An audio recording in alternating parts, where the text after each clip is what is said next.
Welcome to Bear and Balance. I'm Jeff Burkus. Other side of the screen, Lester A. Wiltfong Jr. Lester, the Chicago Bears get win number 10 on the year. That was a 31-3 destruction, complete and beautiful over the Cleveland Browns. How'd you take it? 10 wins. I'm trying to think back to my original predictions back in the preseason. I think I was 9. I know what they are. You have them? I think I was 9 or 10. I assumed they'd be in the playoff hunt mix. I never imagined they'd be flirting with the number 1 seed. I never thought they'd be that good. I actually found the article because Jonathan Wood, our friend Jonathan Wood, posted his prediction, and then everybody that came underneath it, and, how many wins, and he was like, wow, no one was predicting even 10 wins. And I was like, we did this for Windy City. I need to find this. Yeah. So I found the article. Okay. Not a ton of us participated, maybe half the staff or a little less than that. And you ranked it based on lowest predicted win total to highest. And I think you reserved the last seat for yourself, not that you had the highest. And I had said 10 or 11. I see 17 winnable games. I think and I don't see why I would be disappointed if they didn't win 10 or 11 is how I phrased it. Nice. And then you said, Lester, okay, you said that you thought that they would be 11-5 heading into the final game against Detroit. Okay, man. So, I mean, okay, you might be like dead on. I was just like, yeah, I'd be disappointed if they don't win 10 or 11. Well, they've won 10, so there you go. Like I'm fine. I'm covered. No matter what happens the rest of the way, you might just be dead on here. We were riding the Ben Johnson high, I think, in the off season. Yeah, I mean, we were so excited about Ben Johnson, the hire, and we knew that last year's was not a 5-win team. They had more talent. There's no way that was a 5-win team, and that's part of the reason why Ben Johnson took the gig. That, of course, and Caleb, plus of course Chicago is a great city for sports. And yeah, okay. If you got it there, I'm gonna believe you. 11, I like it. Hey man, it's a virtual link. It's a virtual link. It's official. Nice. All right, so let's get into the show. We got a lot to talk about. I have an absolute full page of notes. You texted us. You put it on Twitter. You said you got a big hot bowl this week. So yeah, we're gonna need a bigger hot bowl of porridge. Yeah. There's just a lot to get through, a lot to talk about.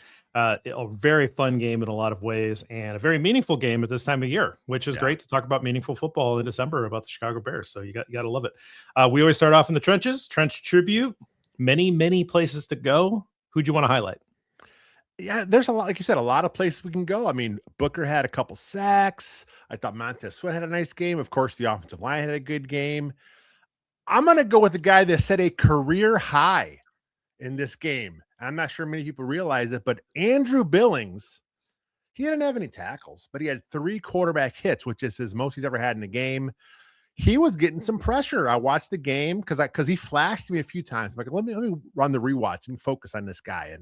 And he was drawing double teams, sometimes eating up 3 guys, getting good penetration. Because like I said, he had no tackles, but a lot of times the tackle was made right next to him because there was no one else to pick up the guy to block. So Andrew Billings, plus what is with this guy's jersey? I love that he can't fit a jersey on himself all the way. So I got to go to Andrew Billings. 3 quarterback hits, career high. He is really playing some good football for the Bears this season. I mean, there's no bigger fan of Andrew Billings than me. Man. he's my guy. We got to get him at fullback. We got to get him lined up at fullback for a play. Yeah, something. I mean, I love the guy. I mean, I get it. Oversized defensive tackles are not necessarily in vogue, but and there was chatter, there was talk about maybe he's going to be a surprise cut right before the year because this isn't a guy that Dennis Allen likes to use. And my argument is always, if you're a good defensive coach, if you're a good offensive coach, whatever, if you're a good coach in general, you find a way to use good players, and he's a good player, right? So I love it, right? I mean, we should also give him a bowl of hot porridge as well, because I mean he's hungry, but the guy's eating up double teams. I'm sure he wants some other sustenance. I mean, I'm not sure he's listed. I think at 340. Well, they said that in the broadcast. He I was looks bring that bigger than he was last year. Yeah, I mean, I think he's as big as he's ever been, and I don't know if that's by choice or just because the hell with it. I'm just gonna eat. I'm hungry. I don't know what it is, but he looks big. He's hard to move. He's always been a strong guy because he's a power lifter his whole life, but he's a mammoth dude. They made a point to say he's listed at 340 and said it in a way that was like, it's probably more than that, guys. Like that was how I took that comment. So love that pick. I love that pick. Honorable trench tribute to Colson Loveland. Our guy Jay Spicki posted a little video of Loveland knocking down Myles Garrett and that wide 9 technique. And I thought that's a good scout. That wide 9 technique's weird to me. I mean, it's, I think been popular here in the last 5 or 6 years, but like, to me, it's really weird to line your guy up that far out, give him, I guess, an interesting angle and give him kind of a running start or whatever. I don't know that he needs any help to, to go out on a wide 9. I never understood it when they did it with Mac. It always felt like you were taking away some of his best stuff, but they had Garrett out in there. And I wonder if there was Ben Johnson was like, if I flex out Loveland here and I send him back into the middle of the field and just have him give a chip, I wonder if I can get a good angle here if Garrett thinks he can beat it or whatever, because Loveland just put him on his butt. And I loved it. Like, I thought that's a great way to counter that wide 9. And McKee responded to me and said, chipped him down to a 5 tech. I mean, they had a great plan for Myles Garrett. Look, Myles Garrett got his because he's going to get his. He's always going to get his. That is a very good pass rusher, probably the best in the game today. But I thought the Bears had a great plan of attack on him. That they hit him with multiple angles. I got a call from a guy, Coach Garbs, just kind of like he had to talk about the pass pro. Like, so he's on the phone with me all night, bending my ear. He was excited. I mean, this is like, the way they went in the diamond formation, they were flexing guys in. They had the wing there. You mentioned the Colson Loveland chip. They were making Myles Garrett think about every pass rush he had. Where is the help coming from? What's going to happen here? And I thought Ozzie Trapillo, for a rookie, did a pretty damn good job. Yeah, and Garrett's sack, the full sack was definitely a coverage sack. The Caleb kind of ate. And then it'll be interesting to see how you break it down, but I mean, there was nobody open. I'll tell you right now, from my watch live, I haven't had a real chance to break it down, but I'm not concerned about those sacks. They all, I think, they're almost good sacks. Third down, there's no point in forcing nothing. Let's just eat the sack and just deal with it. Yeah, and you're in field goal range. You're not going to get kicked out of field goal range with that sack. I completely agree with you. The second one also kind of felt similar. I think Caleb was upset with himself on that one. I think he thought he could get out of it. The first one, I think he just kind of froze and ate it. It is what it is. Sacks happen, right? That's why you have that category. Okay, so that was an honorable mention for trench tribute. And then I did have Austin Booker written down. I think we'll talk about that. He had 2 sacks. One of them certainly an effort sack. The first one should have been a strip sack. I mean, I cannot believe they blew the whistle. Forward progress, like he was going forward. Like you can't call forward progress when the guy's moving forward. So that was absolutely a strip sack to me. And the Bears with a clear recovery. Very weird that didn't happen. Yet another turnover that did not happen here. But I wanted to give it to Jonah Jackson. I think he had a really good game. He had a really good highlight block there on a trap play with the pancake. Anytime you can get highlight blocks going on social media, you deserve some attention and some love as an interior offensive lineman. So some good Jonah Jackson love that's been happening here lately, and want to make sure that we're giving him his just due here as well. Yeah, that clip definitely went viral. The trap block. I saw Olin Kreutz tweeted it. A few other guys tweeted it out there. Brandon Thorne tweeted it out. Good football player. I mean, the Bears made a move for him in the offseason. Obviously, it's a Ben Johnson guy. He wanted from the Lions. Not a good year in LA. Sometimes situations dictate what happens. There was an injury. They had a position change. Another guy kind of stepped up. He kind of lost his gig because they had a young guy kind of step in that role. And the Rams viewed him as expendable. And the Bears were lucky enough to pounce on him. And I thought it was a fantastic pickup at the time, relatively cheap. It was a 4th or 5th round pick. Who gives a crap? That's if you're going to get a guy that you project as a starter, that's a nice price to pay. They gave him a little extra money here to kind of extend his deal. So good pickup, interior of that line, build it up, protect Caleb. Yep, good stuff. All right. Normally we would go to social media portion or stats portion. I want to talk about playoffs. Playoffs. Because we're in that spot now, Yeah. right? And so I played around with the athletics simulator where you can pick every game and it'll show you, where things cascade down to. And I think when you get pretty far out, when they kind of roll this out, you're like, yeah, I mean, it's just hard, right? But now we're close. Yeah. We got 3 weeks left here, and there's some pretty easy stuff to talk about. So right now, as it stands, they say the Bears have an 85% chance of making the playoffs. That is not 100, right?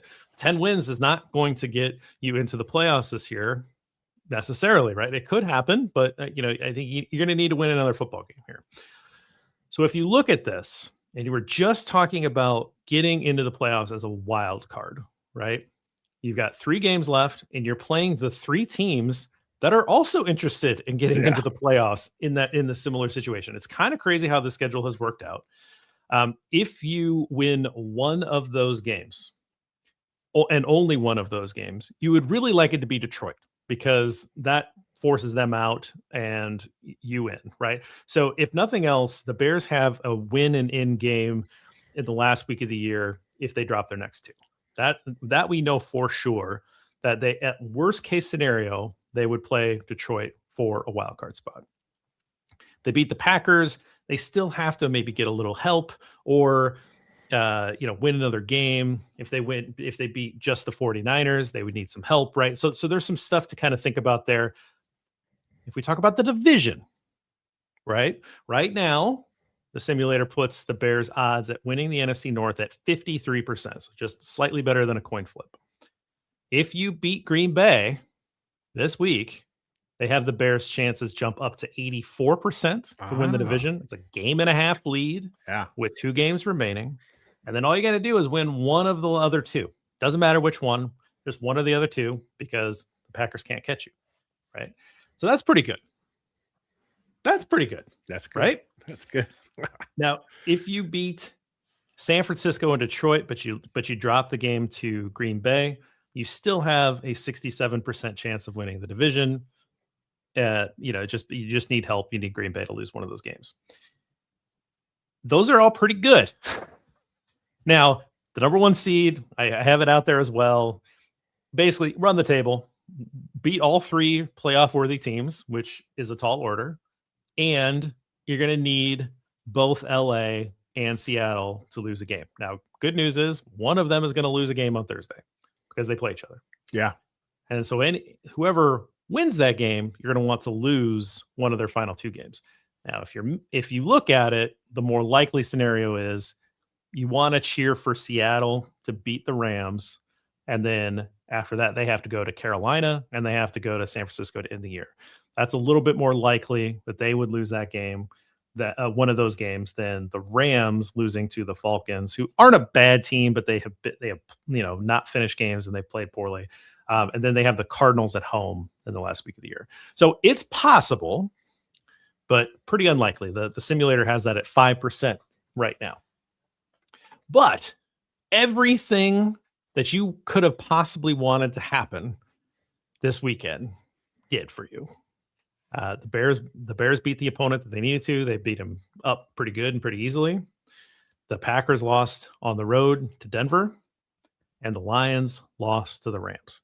Those are the teams that you needed to lose to have a better chance of winning the division and making sure that you could get into the playoffs. Lester, the Bears could clinch a playoff berth this weekend with a win and a Detroit loss, and they could win the division as early as next week if, again, they win and they get a couple. The Packers have to go play the Ravens. Yeah, the following week, right? So there are some early clinching scenarios that can happen with help, but there are also clinching scenarios that can happen without any help if they just take care of business. You said it. The best thing about the way the Bears are going this year is they control their own destiny. They're in a spot right now. Keep winning football games. They have obviously a tough schedule to close it out, but look, we're covering a winning team. This is rare for us on the show. Never. I don't think it's happened. I've been doing this for a while. So I first started doing this like really, really hobby, like fun, like in '06. And then so I've had a couple nice moments where I've had some nice teams to cover it, but this just feels so much different because I'm going to keep going back to Ben Johnson. Just everything is going the way that we want it to go. I love the fact that the Bears lost last week to the Packers, right? So, oh, it's going to be a trap game against Cleveland. I never bought that because I don't think Ben Johnson will allow that to happen. And then after the win against the Browns, there were several players talking about how they're still pissed off about losing to the Packers. So they're using that as fuel. It's motivation. They want to go out there and just take care of business. So I love it. I think this is a playoffs. Yes, exactly. Playoffs. Let's go. All right. So good stuff. Hopefully we have positive updates next week, and we'll continue to go on that, and we'll continue to talk about seeds and playoff opponents. I mean, it's just like, it's amazing to the possibilities of where these conversations could go after covering this team for so long. All right, let's get into the social media portion. Sweet tweets. You start us off. I'm going to go Ricky O'Donnell, who he writes for SB Nation. He is at SBN_Ricky. He tweeted out Caleb Williams throwing to Colston, Loveland, and Luther Burden for the next 10 years with Ben Johnson drawing up the plays. It's such a good setup. Not even the Bears can ruin it. Goes back to that old mentality, right? The Bears are going to find a way to bear it up, right? It hasn't happened this year. This is a new, different Bear team. The culture has been changed. Ben Johnson came in and said, "Nuh-uh, this is not going to happen on my watch," right? The players have bought in, the vibe around the locker room is all bought in, the other players from other teams, they've talked about it. This is not the same old Bears, years past. Yeah, the Bears are going to blow it. That was the book on them, right? You keep it close, they'll choke it away. Not this year. If Caleb has 5 comebacks, the Bears as a team came back 5 times, obviously, and it's just so much different. And then, like I said, like with the tweet with back to Rick, what he said is Burden and Loveland, Luther Burden, that one play he had where he kind of caught it on the sideline, stopped.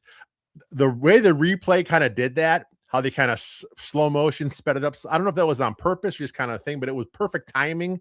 And that was just beautiful how that looked. And then Loveland had that great catch. Like I've been saying all year, he's the best hands in the team. I just think Loveland is just an outstanding football player. We talked about his block at the top. These 2 guys are going to be superstars. I mean, and then of course, Caleb, come on, that throw, come on. The throw, I think we all know what throw I'm talking about. Come on.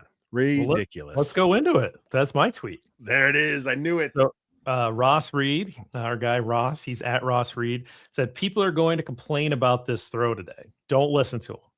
You wait your whole life to get a guy who can do this. If you're scared, go buy a dog. I'm surprised when I'm not surprised, because this is people that cover the Bears or people that cheer for the Bears, and you can't be surprised at what they come up with as complaints, because they will find a way to complain about everything. The throw, of course, is the one rolling to the right, throwing back a little bit across the field, not all the way across the field, but a little bit, and it was back of the end zone. DJ Moore jumping up. Probably a slight tip at the end of the pass by the corner that was trying to undercut it, and DJ jumped up and caught it. It is going to be on every highlight about this team, this year, whatever. It's one of the plays of the year, not just for the Bears, but for the NFL. Like, it was that good of a throw, and you're seeing Caleb come into total control of the offense. And he was asked after the game if that was a risky throw, if that's something, and he said, I can make any throw. Yeah, exactly. And he just next question. And I'm sure people will complain about that, because there's no doubt that, you got to be more humble or whatever people are going to come up with.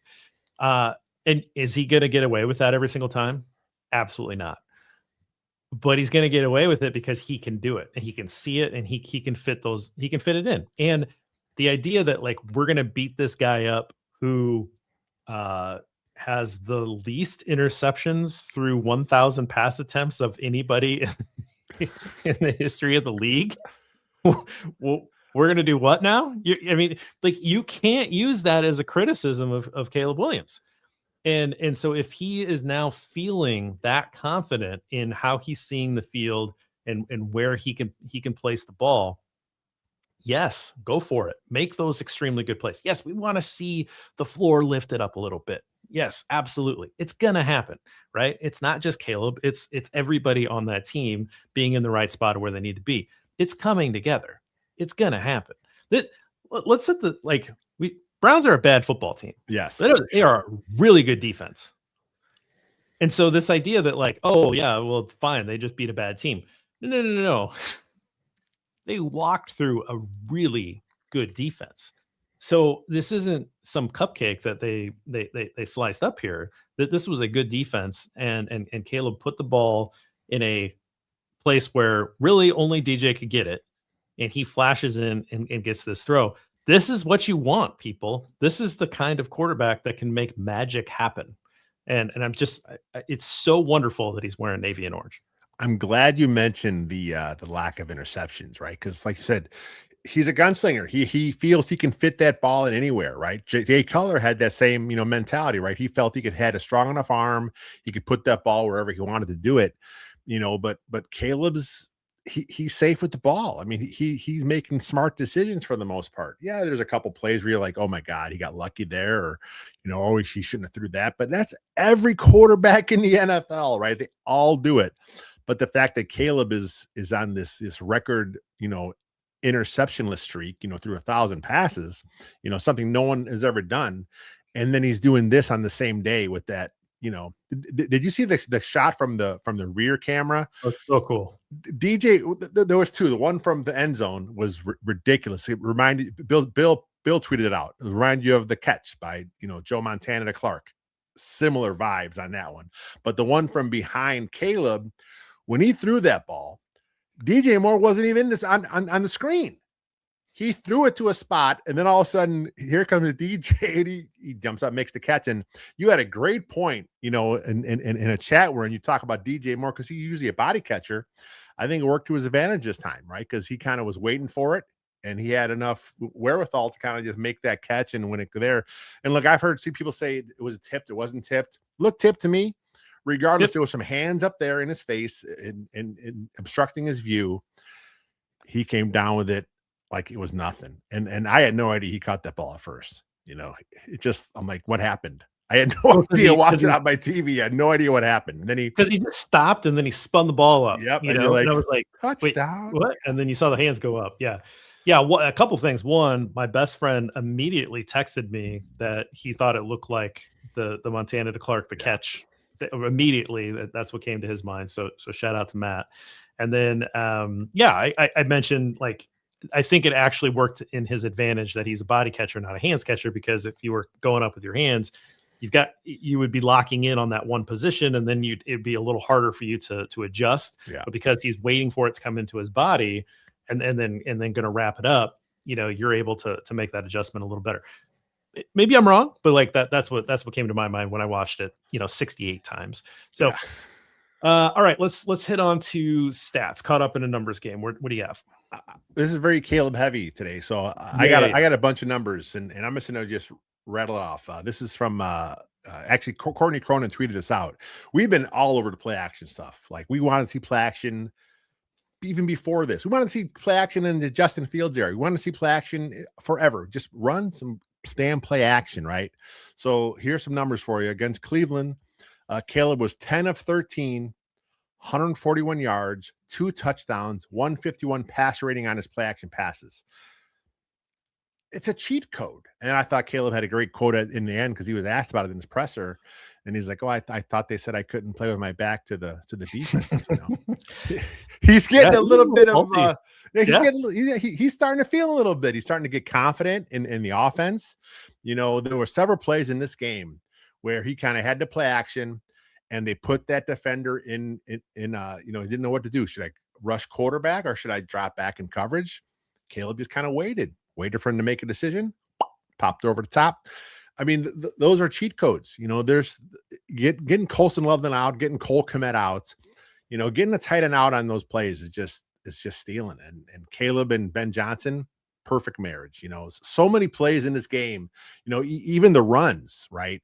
you saw the pass concepts off it. It's just so exciting. Sometimes I just stop and I think I cannot believe this is the Bears offense because it's what I've always wanted. I've Yeah. always wanted this. It's beautiful. I was gonna say, as long as I've had a microphone, I've been talking about wanting more play action. And it's about marrying the run and the pass. That's what play action is. And for too long, the offenses in Chicago have not been able to do that. They have been led by people that don't understand that. And I know that sounds crazy, but Matt Nagy knows more about offense than you'll ever know. True, but Matt Nagy knew a lot about the passing game, and he farmed out the run game to somebody else, and then didn't really know how to match those up. Right? This guy knows about both sides and how important it is to tie them together. He has a holistic approach to offense, which is why I liked him so much, and why we were so excited when it happened. A quick bring up that we about a month ago we talked about touchdown interception ratio, and I put the caveat out there that he doesn't have enough pass attempts to qualify, particularly in the site that I was using. They use 1,500 pass attempts, but at the time I said, hey, Caleb would be fourth, just so you know, right behind Rodgers, Lamar, Patrick Mahomes. He'd be fourth, and he crossed the 1,000 attempt mark, and that gave CBS NFL the I don't know, confidence to tweet this out. And since then, Mahomes has thrown a few picks, and Lamar's thrown a few picks, and Caleb has thrown a couple picks, but not as much on the ratio. And so now Caleb's actually in second place, and they felt comfortable enough to say 1,000 was the minimum attempt number to share this number. So I wanted to share that we were about a month ahead of that, because that got blown up a little bit. That that's out of there on social media. People are now talking about that. So we were ahead of the game there. I wanted to talk running game for just a minute. Okay. So I had a thought, and I thought, hey, Swift and Monangai are, as a duo, they're doing pretty well, right? So so far this year combined 1,616 yards. Now I don't think they're both going to get to 1,000. Like, Monangai's too far away. He'd have to have one monster game at some point, to even kind of entertain this, and that's never happened, by the way. The Bears have never had two 1,000-yard rushers. It's kind of a crazy thought to have, but the Bears have had 1, 2, 3, 4, 5, 6, 7. Am I doing that right? Let me check my math in real time here. While you're checking your math, we're on the same page, because I was having the same thought when I was looking for a number this week. I'm looking at Monangai, I'm looking at Swift. I'm like, man, let me see the best duos in Bears history. I'm like, I don't have time for this number. Oh, dude, I did the whole thing. Nice. I knew I did the whole thing. I knew it. Okay. Let's go. What do you got? All right. So 7 times the Bears have had a duo that combined for over 2,000 yards. How many of those 7 do you think involved Walter Payton as one of those 2 players in the duo? 6. 7. Oh, 7. Okay. Yeah, that makes sense. So 1978, Walter Payton and Roland Harper had 2387. That's the top. 1977, which was Payton's big year, that combined for 2309. So those are the top 2 years. 84 is below that. 84, 83, 85 are the 3 next ones, then 76, then 79. So it's just it's just Walter Payton, right? Now, at 16-16 with Swift and Monangai, and yes, it's 17 games. Please stop. They play 17 now, folks. It is what it is. But at this pace that they have, in the modern game of football, which is much more about passing than it is about running, the pace that those 2 are on, that duo is on, is 1,962.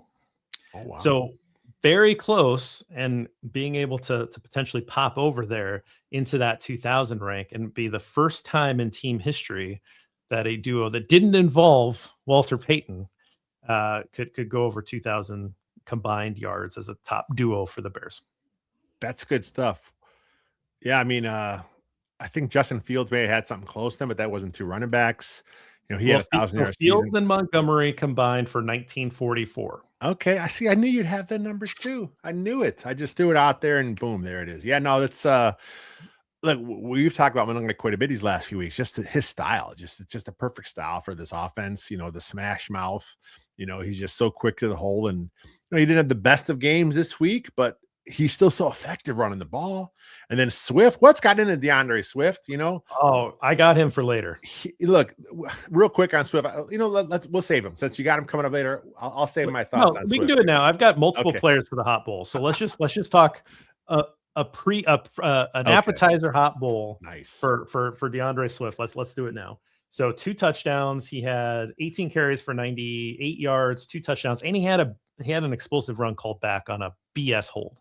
That was a bogus call. Yeah. So should have been over 100 yards. That 17-yard touchdown run, one of the best runs I have ever seen in my life. I don't think that's an exaggeration. That was an incredible run. That should be on his career highlights. Yeah. Just an awesome run, and not one that you would expect him to have had, because he's breaking tackles. He's just, everything about it is great. A lot of tough running. I mean, just what happened to him? Like, the book on him is wrong at this point. Yeah. Ben Johnson, obviously, right? Look, Ben had him before, and he had a great year with Ben Johnson that year. He averaged, I think, 5-some yards per carry. He got hurt that year. He was their number 1 back that season with Ben, where he was going to be good. He got hurt. They went to Jamal Williams, I believe it was. He just went nuts. It had a ton of touchdowns, really grounded out, and he just kind of stuck with him and used Swift as the change of pace guy. He went to Philly. Good offensive line, good scheme in Philly, had 1,000 yards, had his only Pro Bowl.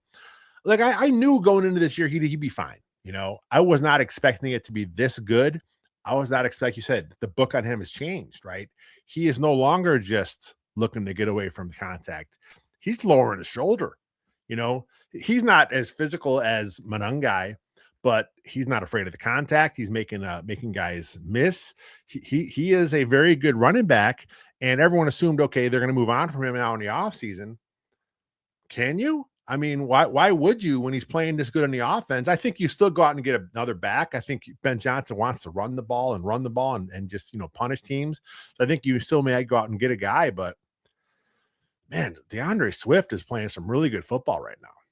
Good coaches know how to use good players. Yes. Right. And getting the most out of a guy that clearly is talented, yes, like DeAndre Swift. Not like the talent has ever been a question, but getting the most out of him, the tough runs, that first down run that he had where he made multiple moves and knew where the sticks were and got, there was such good stuff in this game. And again, against a good defense. Yeah. Like, again, this was not cutting through butter. This was a good defense. So yeah, I'm wanted to make sure we talked about him. We've already been talking a bunch about Caleb, but let's get into it here. 17 of 28 for 242 yards, 2 touchdowns, no interceptions. Took 3 sacks for 23 yards. So you'll have something to talk about this week. Had 3 rushes for 13 yards. Both touchdown passes were to DJ Moore. One was just a gorgeous design. DJ's got his guy beat, and he leads him to the side of the end zone. It's a play that they've repped a bunch, as he said in the press conference. He knew, the timing of the throw. It looked like a handoff. Yeah. It was just, it wasn't a bullet. It was, a nice, what do they call it when he to get the guy the ball to run with it, a runner ball or whatever. Yeah. It's essentially what it looked like, because it hit him right in stride, easy catch, nothing hard about it. And then, of course, the highlight reel, the catch, equivalent that we're going to be looking at for a really long time. And he went deep to DJ. The ball kind of fluttered at the end. So that cold or that wind or whatever caught it at some point and kind of fluttered it up. He went to DJ one more time deep down the field for almost a trifecta. So that connection was definitely getting worked, particularly when Rome wasn't going to play and DJ Luther Burden was a little bit hobbled. But DJ came through on those touchdowns. And overall, I feel like this was Caleb's best game so far. And there's been better games in terms of sack avoidance. There's been better games in terms of yards and touchdowns and completion, like all that kind of stuff. But against a really good defense and just the total control that it looked like he had and the confidence that he was playing with, I felt like this was the best game of the year. Yeah, I'm going to go to some stuff that people don't always think about when it comes to quarterback play, but the cadence. I thought he was brilliant with his cadence in this game. I thought he was, it's always hard to tell. Is he really checking out of this play? Is he audibling? Is he checking here? But you kind of get the sense from the announcers and kind of on the rewatch, some of the signals and stuff he's saying, you get the sense he had a good command of the offense, right? He had the cadence going on. And I thought his play action fakes were good too. I thought he was really, really deceptive with the ball, which is, of course, it's all part of marrying it all, making it all look the same. And even on the handoffs, he carried out his fake brilliantly. I just think that he's really coming into his own. He's really getting the offense, which is going to take some time to get. And there was one point in the game, I think it was 9 straight passes he completed. His accuracy's been questioned, obviously, this whole season. But some of that is him. It's him not having his feet in the right place, him trying to rush back to his read and make a throw really quick. I thought he was comfortable. He was in the pocket, and look, he was pressured. There was some times we talk about Myles Garrett already, but I thought he was smart with the ball. He understood what he was doing. He had full command of what he was doing there. And Ben Johnson said, by the time December rolls around, we'll be playing our best football. And that's not as a team, that's the quarterback position. And I think Caleb's really starting to get it. He's getting these things here. And, I think we talked last week how the passing game has been criticized all year. It's like 15th in the league, right? Like, it's not bad. It's just not as good as the run game, right? So it's like, it's there, right? The run game is one of the best in the league. The passing game is, average, middle of the pack, 15, 16. But it's coming along. It's all getting better. And I think this whole team, they're peaking at the right time here in December 15th. Yeah, and that's all you can ask for is playing your best football late. There's been a lot of really good football teams over the year that play their best football in September and October. Yeah. And they kind of lose their steam at the end of the year and they get figured out, and all of the stuff that they prepared over the offseason is figured out, and then they kind of sputter, right? You want to see a team get better. And then if we're going to want to keep talking about this year and hopefully keep talking about it for a long time, but that should give you some confidence heading into next year too, because you're not starting in the same place next year. Yes, you're coming back in August for training camp and doing all that stuff, but you're not starting at the same place, because how many new pieces are going to be on offense next year? Yeah. This is not going to get a big overhaul. This is not going to get overturned. That starting offensive line that started this week, that could be the exact same starting offensive line.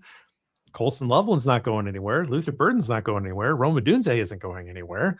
That those guys are going to be back, right? Like, so even if there's a piece or two that maybe gets moved or cut or whatever for salary purposes, whatever it is, you're going to have a huge return and a huge base to start working from when you come next year. So you're not going to see this same trajectory. You're going to start from a higher spot. So it should get you excited that this new era of Bears football is sustainable into the future. Plus, Ben Johnson's not going anywhere. No one's going to come poach the play caller. No one's because he's the head coach. Come on, let's go. And I'll tell you what, no one's going to poach the defensive coordinator either, because he's had two runs already. Yeah. So this team, if it didn't work out, then you'd be like, hey, they're whatever. They're not going anywhere. They committed to this, but they committed to this and it's good. It's working. Yes. Good things. Okay. So quick break. Other side of this, we are going to get into a very fun Three Bears segment. Stick with us. All right, Lester, Three Bears, hot bowl of porridge. We'll do some cold because we're balanced, and we'll do the just right. Where do you want to go with the hot? I'm going to go linebacker. DeMarco Jackson. He not only did he get his game ball, which probably was his first as an NFL career, first ever sack, first ever interception, just playing good football. Here's a guy that, the Bears picked up on waivers before the season started, right? He was cut by the Saints. He had a history with Dennis Allen, obviously. They brought him in, mostly special teams early on in the Bears season. Injuries happened. He got a chance to play. And now he's your starter. He has supplanted Noah Sewell. When they got Noah Sewell back, he sat on the bench. The Bears may get Tremaine Edmonds back this week, but I think that you're still going to see Jackson getting some reps there at the Sam. And I think now this gives you a good base moving forward now where you're really comfortable with your linebacking core. Because look, as bad as Sewell is who he is, right? He's a good special teamer. He's pretty good against the run. His pass coverage is still a work in progress, but he's still very young, right? DeMarco Jackson now in a few games here, he's just stacking good game after good game. No one expected this out of DeMarco Jackson, but he's a veteran. He's kind of pushed Ruben Hippolyte, the Bears' 4th-round pick. He's inactive. He can't really get on the field because he's more of a special teams guy. Now you got DeMarco Jackson who's doing that. Plus now he's playing on defense for you. So DeMarco Jackson, who expected this guy to be a top player for the Bears in mid-December? Well, again, I don't want to beat the drum. My hot bowl, I think, is going to go to Dennis Allen because I'm going to get an opportunity to talk about all these defenders. Yeah. Right. So Jackson's a guy that played for him before, just like CJ GJ. And so you've got this guy with a history, of players around the league, knows what they're good at, knows how to use them. And so when you've had injuries to players that have been playing at a high level, they're able to bring in guys that Dennis Allen has had a history with and get immediate production from them and not just rely on, let's pull this guy off the practice squad and let's see what happens. Right. Like, no, they're like, hey, I know this guy, he's available. Let's go get him. I know how to use him. I know how to deploy him. And, CJ GJ had a pick and almost had a sack, got a breakdown. I think he went for the big hit. He got a breakdown. Shedeur felt that one. Jalen had an amazing interception, even though Jalen's working his way back into form. Jalen got beat up a little bit in terms of, guys running away from him, but we're going to give him a pass because, again, he's running back into form. Nahshon almost had another pick. If he would have kept his feet, I think that's a pick 6, right? He triggered on it in the right spot. Jackson had his pick. Jackson had a sack. Booker had 2 sacks. You just like, it was a great game. And say, well, yeah, it's Shedeur Sanders. He's a rookie. He's not very good. The Browns were starting, 4 backup offense. Yeah, but that's exactly what you needed him to do, was put him in a blender, force more turnovers, confuse him, sack him, whatever, make him look like a rookie. Because the previous week, everybody's talking about how good he looked because he put up a bunch of points on the lowly Titans, right? And so this is what you needed to do. And Dennis Allen, I think, deserves a lot of credit for being able to get the most out of players that he inherited and getting the most out of players that he was able to bring on because he has a history with and knew exactly how to use them, including Jackson, including Gardner Johnson. So I've been very impressed. I love Ben Johnson. I'm all in on Ben Johnson. I'm number 1 Ben Johnson fan. I have been very impressed with Dennis Allen. Yeah, he like you said, he knows how to use his players, puts them in a good position, right? And much like Ben Johnson's accountable after the game, if something that doesn't go his way, Dennis Allen's the same kind of guy. It's like they're really built from the same cloth. The way they kind of treat themselves, they treat the players, they kind of are accountable, which is, again, a complete flip from the Flus era where there was no accountability, right? These players kind of did what they wanted to do. When Flus did have something go right, Flus would talk about how that's his defense. And when something went bad, it was the player's fault. So it was like, you're not hearing that out of Dennis Allen and out of Ben Johnson. So yeah, I think Dennis Allen is a good call. They're just look, some fans say, well, I want style points and victories, right?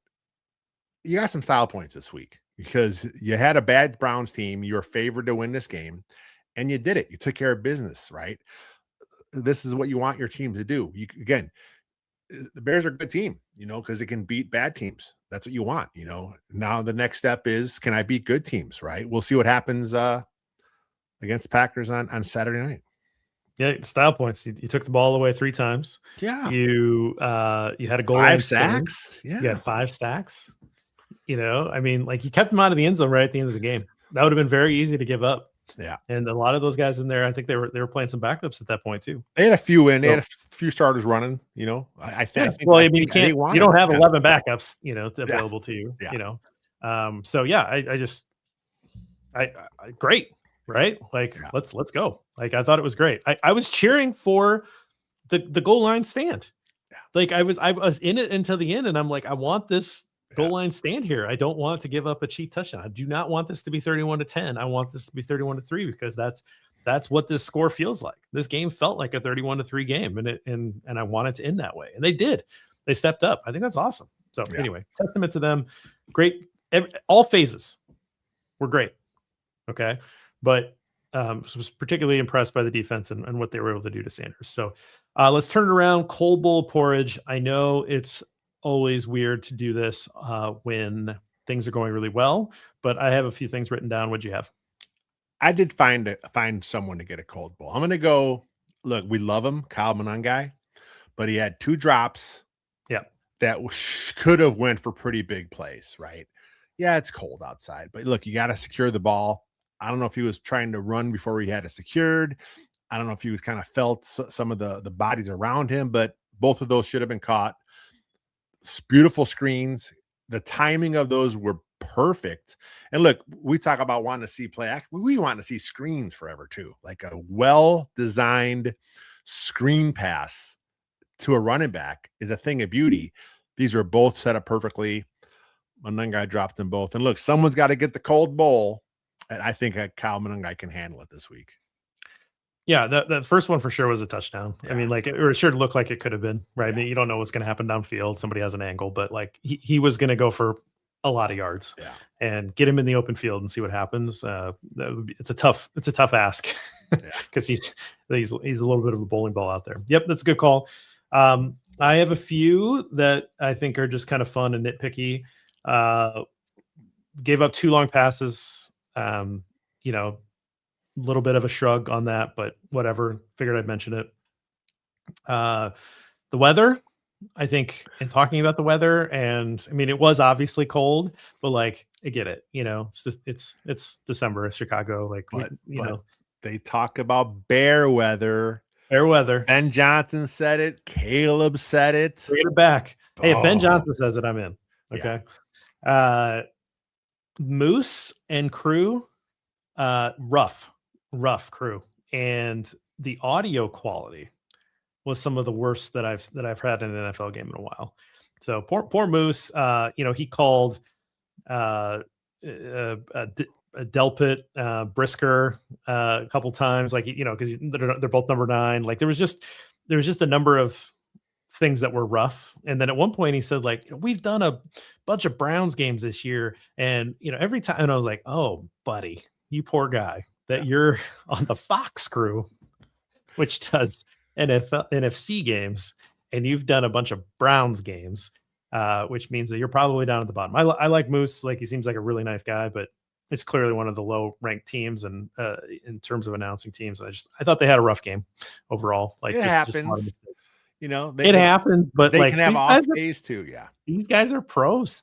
Like, this is what they do for, like, they should know the rosters anyway. And then last thing was pigeon coverage. Did we need that much pigeon coverage? Yes, I think we did, actually. You think we did? I thought we had it. Like, I thought like it was a little overdone. Did you see the Bears tweet today? Yeah, I did. Again, I felt like it was too much. Well, they were all over the field. Like, they were there the whole time. They were on almost every play. What were they doing? What the hell are they eating? Like, they're pecking away there. Did someone probably grass seed or something? I don't know what they're doing. I mean, maybe, it's like, I got to feel maybe there was some guys out there on the crew. Maybe they were eating some fries. They spilled some fries out there. Maybe some nice Chicago dogs. Some seeds probably came off the bun. Maybe, I don't know what's going on, but yeah, they were enjoying themselves, and they were in so many plays. They see the Burden play, like they were following Burden around. Yeah, no, I get it. I just felt like a lot. Like Patrick Finley had a tweet, and then Brad Biggs had a tweet, and then then it was on the TV coverage, and then now the Bears side is all about it, and they're doing drawings. I think what would have made it perfect if Kevin Harlan was on the call. Well, sure, then it would have been Kevin Harlan would have had something for those pitches. Yeah. Anyway, felt like a little much. Okay, all right, let's do the Just Right Bowl. I'm going back to linebacker. I'm gonna go TJ Edwards Watching the game live, I thought he was all over the place. You know, I think this may have been one of his better games. He was good in coverage. He was physical in the run game. He had a really, really big hit at one point in the game. 9 tackles, a tackle for loss, 2 quarterback hits. They were blitzing him. And look, getting him back, you know, when he was out, you know, the Bears defense suffered. They get him back, and all of a sudden they're playing a little better. You know, he is, you know, he knows this defense. You know, he's a good professional football player. You know, now if you get Tremaine Edmonds back, you know, his 21-day window was activated. Now you got him back, who was playing good football. You know, hopefully TJ Edwards is not going to get hurt again here. I know he's still recovering from the hand surgery he had, but his hammy looked fine. So no more soft tissue injuries, right? Let's keep these guys on the field. But yeah, I thought TJ had a really nice game all over the place. You know, he really popped. Even in plays where he wasn't on making the tackle, he was right there. I thought he was seeing the field well as a defender. Yep, absolutely. I think you're right. Then again, playing the best football in December, and you just keep seeing the reinforcements come back, right? Now the Kyler Gordon thing is unfortunate, but you know, you've got Jalen Johnson playing about half the snaps, you know, trending, trying to get back into shape, gutting through this. Hopefully he's in a position where by the end of the year, he's back to full strength. You know, yeah. Tyreek Stevenson back, right? You know, you get Tremaine Edmonds back. You get, you know, like let's see what this defense looks like if you have the full complement of players. And then you also have these guys that have gotten great reps throughout the year who have proven themselves that should have a role. They should be able to come in and spell these guys for a series, right? Like this experience is great. Yeah. This experience is a good thing when you're able to win football games and continue to put yourself in a position for this late run when you're, you know, starters and star players, and so in some instances are able to come back and make big time plays, right? As the teams get better later in the year. So it's good stuff here. For me, I'm going to go Devin Duvernay because I thought he was great. Yeah. He had 2 really nice returns to set up the Bears for good field position. He also let a kick go over his head that went into the end zone as a touchback that I think very easily could have been a fair catch. I think a lot of guys just would have fair caught it, and he played it right where he kind of deked the guy into thinking he was coming up, and that ball, the way that it bounced, went right into the end zone, and I think he probably gained, you know, an extra 10, 12 yards of field position by doing that. So I just thought he had a really smart game and a really good game. He had that nice catch along the sidelines that didn't count because they took the penalty instead. So he did contribute a little bit in offense too. But, you know, this is a professional return that can help both the kick return and the punt return game. And I thought he had a good one. I liked the signing when he made it. Obviously, you got a professional return guy. Look, how long has the Bears looked for a guy that could just trust back there? Like they were just throwing guys back there for the last few years, like just signing guys off the street, you know, throwing them out there. Dante Pettis, get out there for a little while, right? You know, we need you to return some punts here. You know, I mean, there were so many times where you're just like hoping, like now when the punt's in the air, I know something. He's going to catch it, right? I mean, you have to secure the catch. In years past, I mean, that should not be a problem on a professional football team, but it was a problem for the Bears. They solved that problem. Plus, he's a quality backup wide receiver. You talk about the catch he had. He had a nice catch on a scramble drill last week. You know, if he's in the game as wide receiver 6, wide receiver 7, wherever it is, I'm fine with it. He knows what he's doing as a pro. That's a good call there with giving Duvernay some shout out here. Yeah, you got to get a little special teams in, yeah. Right? It wouldn't be our show without some good special team stuff. So, yeah, and a good punt down at the 1 too. By the way, we could shout that out. Josh Blackwell, yes. Finally get a little pin action there. That was good stuff. Led to some good things as well. So, I'm looking through. I had a ton of notes. I feel like we got to a lot of it. Is there anything that you want to cover before we hang around a little bit for the YouTube crowd and then get out of here? No, it's just such a fun game, right? And look, before the game, fans were like concerned, like what the Browns are not a good football team. If the Bears are who we think they are, they're going to kill the Browns. And that's what happened. That's what you want to have happen here. So yeah, I think it was a nice game. And I think like the Bears were, like the players were, they talk about the Packers. I think we're all ready for that game. Like that is going to be a fun night. Hopefully it goes our way because it's, you know, it's Fox has got the game all to themselves Saturday nights.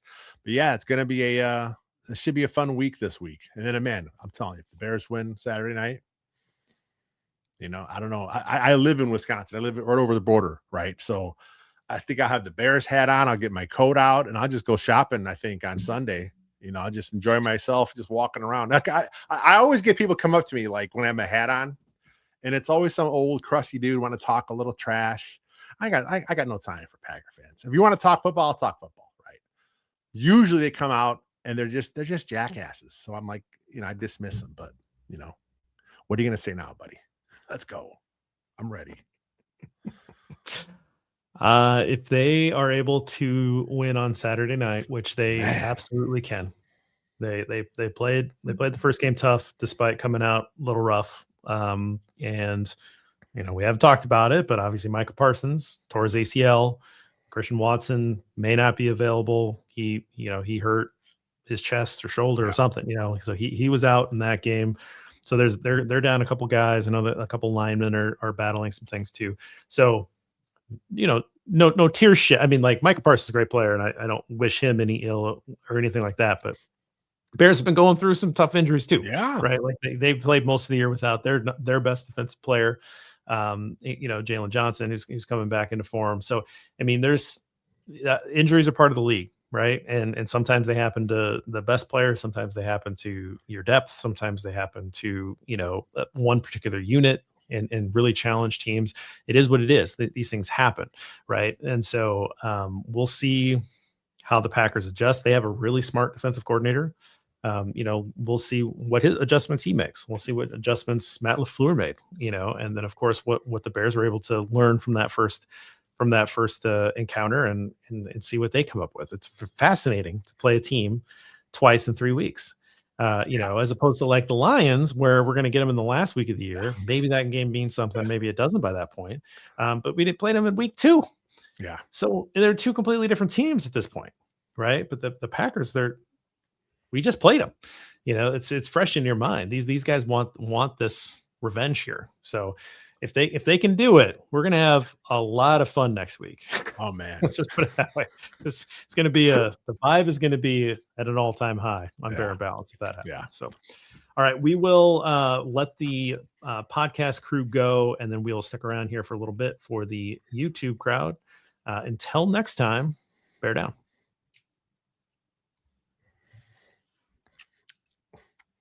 I love this one. I got to throw it up because someone thinks we're young here. You two may not be able to relate due to your youth, but this Bears team reminds me of the '84 Bears. Good, but just short with the good draft and free agency signings. This can be a very good team next year. First off, I do remember '84. I was teenager that year. I'm not as young as I look. JB is a little younger than me, but yeah, '84 was an awesome year. I kind of get those same vibes too, right? It's like the only difference is I think this year that they've peaked a little too early. Like I think '84 we expected them to be pretty good that year, right? They were kind of building something there, but this year, first year of Ben Johnson, like I said, we thought it'd be pretty good, but it's I actually know what I had him with 11 wins. I knew it all along. Yeah, you were there. You were there. I do not remember '84 from a personal life perspective. I mean, I was 2, but I certainly have studied Bears history, so I understand where they were at in the arc and all that from a historical perspective. So, that's interesting, right? Like it feels new to me though. Like it feels like they have a really good plan in place. They've got players that are young that you think they're going to be ascending into these like critical roles. And they feel like they've arrived early. And I actually don't think there's a similar year in Bears history where that has happened. I think that Bears history is very interesting in that you have the 40s dynasty, but that really built in interesting, slow way. Like, I mean, it took a minute, and then it took off, and they got to the championship game, and then it blew up, right? In 1940. So maybe it's that a little bit, but even that was, I mean, it just maybe doesn't seem quite like that. I mean, I would love for that another dynasty. That would be great, but 63 was just kind of this like spike year, where they won the championship. The 80s was this build, right? Like this build with Ditka up until 84, 85. This just feels different, and it does not feel like the flash in the pan, kind of thing where you've had, definitely doesn't feel like '01 with Duran, where that was a really random year. It Very doesn't feel random. like the Nagy year, because that always felt a little fraudulent, So, I mean, there's just a lot of stuff going on, that I think is a little bit new and different, which is great, right? We got a 100-plus-year-old franchise, and you have something new, and that's cool. That's great. The 05 Bears kind of a nice playoff year with Lovey there before, of course, leading to the Super Bowl. But of course, they couldn't get it done the following year. So we're hoping this is different. Whether they get there this year or it happens next year, minimum 8 Pete, my friend. That's what Caleb's looking for here. Oh yeah, those things will come back. Oh yeah, for sure. I like Lester Damas, by the way. We might have to pull that out. Man, You're gonna have to get like a cool hat or something to wear.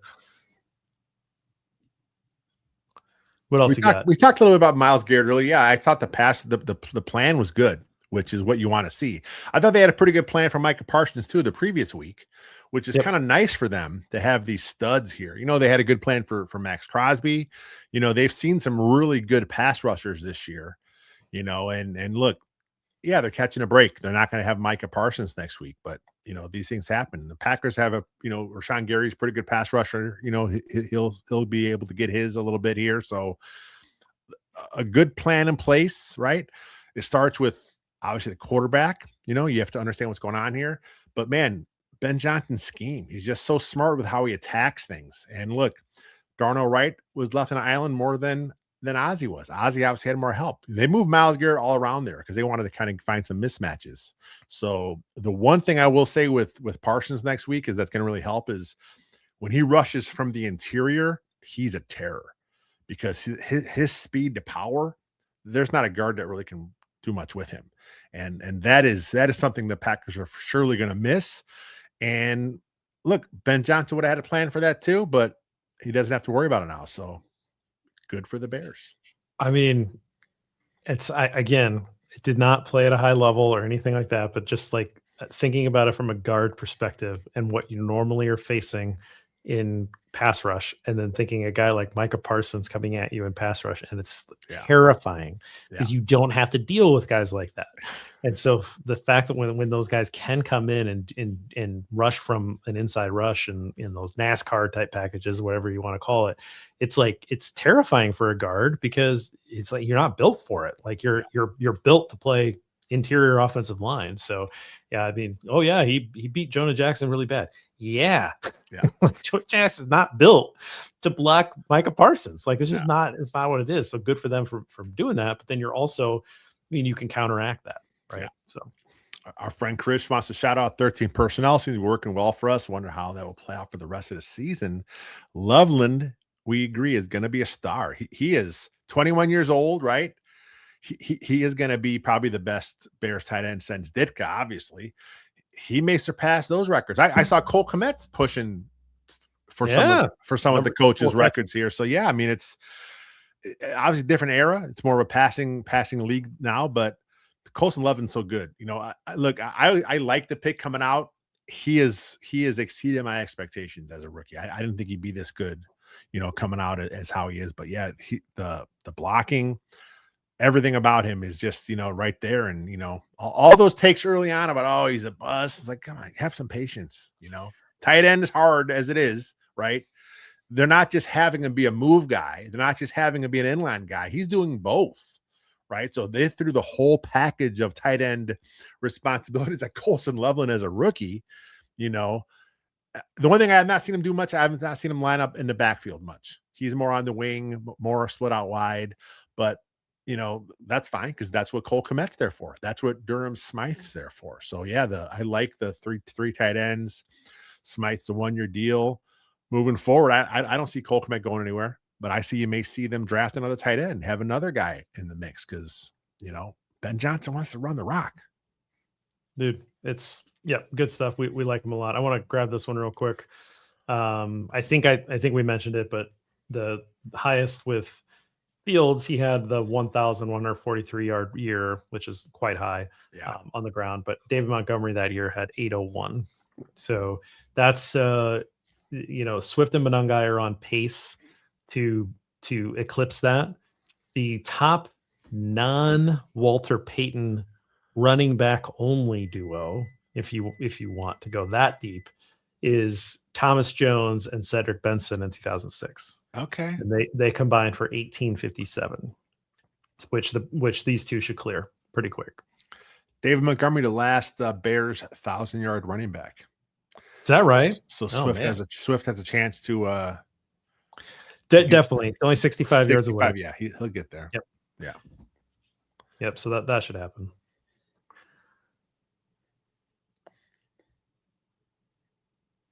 Question about Edmonds. Do you think they'll play Tremaine Edmonds? You see, Brad Biggs seems to think his tweet that he had out there, he made it sound like there's a good chance he may be activated for Saturday's game. I know when he got first hurt, they said it could be a 4, maybe 6-week injury. So it's been 4. Everyone heals at a different pace. If they put him on IR, you don't know what's been happening because you don't have the injury reports every week. It's not like he's been like, oh, he's trending in the right. You don't know, right? It's because they don't have to give you an injury report. But if his rehab's gone great, and so let's see what happens on the injury report that comes out Wednesday or whatever. Tuesday. I don't know. Why not? Right? If he's ready to go, play him. If he's ready, yeah. Just don't have a setback. We don't want him getting warm-ups and then having to be made inactive like we saw with these warm-ups. I mean, is the warm-up harder than the game? The warm-ups seem tough for Bears players. I mean, I get the Kyler Gordon thing, soft tissue. The thing with Rome, though, we got to see how that happens because it's a stress fracture. I mean, that's not going to heal within a matter of weeks here. So would not be surprised if they shut him down a little bit here, and which is Ben Johnson alluded to today. He said he may have to shut him down for his own good.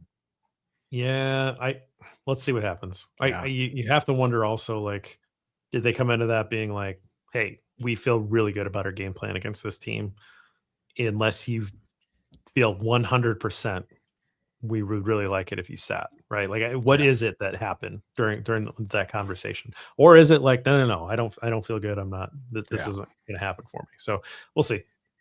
I would like all players to be fully healthy and playing at their top level. I'm glad that I'm not the one that has to make those decisions for the player or those players themselves making that, because that's obviously tough. So just take care of business on Saturday. Now you have some wiggle room with some players. If you have to rest them up for the playoff.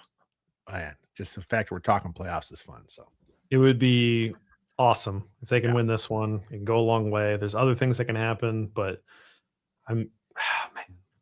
this one's feeling okay right now. Yeah. Let's see what happens. Good place to end it. Let's get out of here. There's a game on. All right, everybody. We'll see you next week.